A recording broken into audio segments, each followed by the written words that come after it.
When people make the argument that democracy is the best governing system, I'm not sure I buy that statement, or most of the arguments they make for it. I think we've taken democracy for granted, and also simultaneously lifted it onto this impossible pedestal. So today I'm going to try and be fair and give a critical examination of democracy and build a case for and against it. Part 1. Rule by the unqualified. Alright, let's just start with the most famous critic that everybody knows about, and that's Plato. Plato had the unfortunate circumstance to watch Athenian democracy up close, and he hated it. Plato argued that ruling is a specialized skill, like medicine or navigation. You wouldn't let passengers vote on how to steer a ship in a storm. Yet that's exactly what democracy does. It hands power to the masses who, I think you can make a pretty good argument here, lack knowledge or virtue. In his famous ship of state analogy, the sailors, or the people, mutiny against the true captain and steer by popular vote. The result? Chaos. Plato warned that democracy breeds excessive freedom that slides into, excessive slavery. Demagogues can just flatter the crowd, and appetites will typically rule over reason, and eventually, a strongman seizes the power. I think a real-world case study is the very birthplace of democracy, ancient Athens. In 399 BC, the Democratic Assembly put Plato's teacher, Socrates, on trial for corrupting the youth and impiety. A majority voted him guilty, so he drank the hemlock. As James Madison later observed, had every Athenian citizen been a Socrates, every Athenian assembly would still have been a mob. Pure democracy doesn't reward wisdom, it punishes it. Part 2. Epistocracy. Alright, fast forward 2,400 years. Contemporary philosopher Jason Brennan makes Plato's point scientific in his book Against Democracy. Most voters, he says, falls into two camps. Hobbits, which are politically apathetic and ignorant people, or hooligans, who are tribal, biased, and immune to facts. Only a tiny group of Vulcans, that's the word he used, are rational and evidence-based.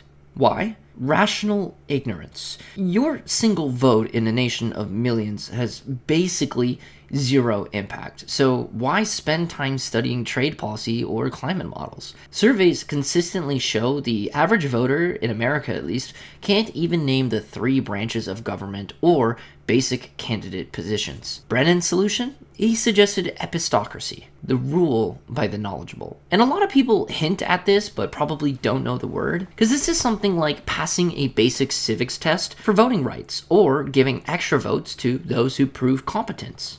Actually letting people who understand how the system work vote. But some people also say this is a bit harsh, and yeah, it kinda is. You took that enshrined freedom and removed it. And what exactly did you remove it for? And was it worth it? Brennan argues incompetent voters produce incompetent government. And I would even make the argument that data on policy errors actually tends to back him up. Part 3. Tyranny of the majority. Alright, so let's talk about one more guy.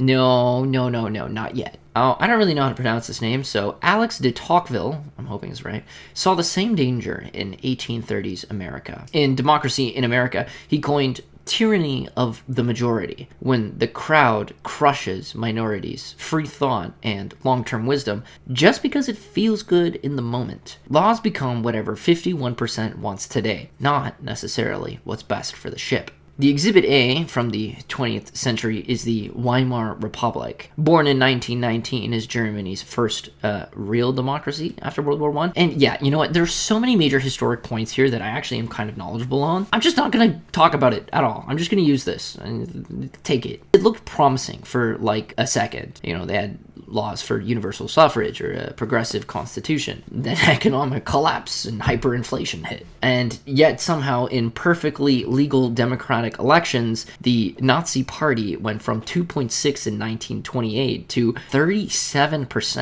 in 1932. President Hindenburg at the time appointed Adolf Hitler as chancellor. under the democratic system. And once in power, he used emergency decrees, which were perfectly constitutional at the time, to dismantle the republic entirely. In this case, democracy dissolved itself. One election, and the experiment was over. Conclusion. So is democracy doomed?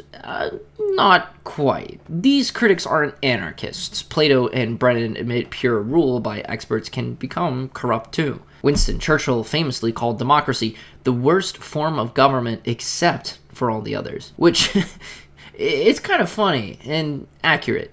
Kinda. Constitutional checks, representative systems, and education can help, but so do small, high-trust, highly educated societies, which is not really something we find in modern democracies, with the exclusion, I think, of Japan. And you know what happened to them recently, right? But the case against democracy forces us to confront some kind of uncomfortable truths.